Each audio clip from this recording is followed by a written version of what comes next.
Welcome to JK world. ఈరోజు మన recipe choco chips. ఇవి బయట చూశాను, చాలా కాస్ట్లీగా ఉన్నాయి. సరే నేను దీంతో ఒకసారి ట్రై చేద్దాం, ఇది కూడా చాక్లెట్ ఫ్లేవరే కదా అని చెప్పి ట్రై చేశాను. నాకైతే చాలా బాగా వచ్చింది. దానికోసం ఫస్ట్ చాక్లెట్ ఫ్లేవర్ ఏ బిస్కెట్ అయినా తీసుకోవచ్చు.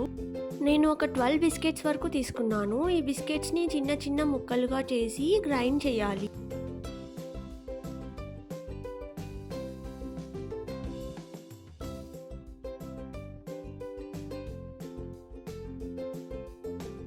ఇలా బాగా పౌడర్ లాగా గ్రైండ్ చేసుకోవాలి. దాని తర్వాత ఆ పౌడర్ని మనం ఒక బౌల్లోకి ట్రాన్స్ఫర్ చేసుకోవాలి.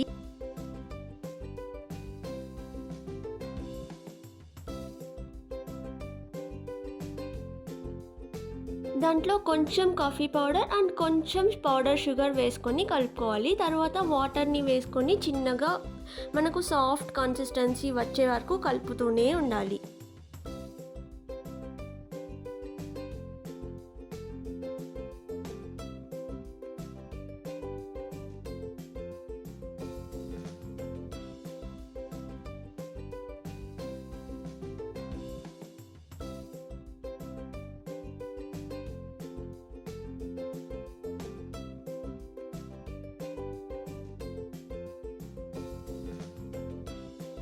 తర్వాత నేను ఆ షేప్స్ రావడానికి ఒక మిల్క్ కవర్ తీసుకున్నాను. ఆ మిల్క్ కవర్లోకి ఆ క్రీమ్ మొత్తాన్ని ట్రాన్స్ఫర్ చేసుకొని చిన్న హోల్ లాంటిది పెట్టుకున్నాను.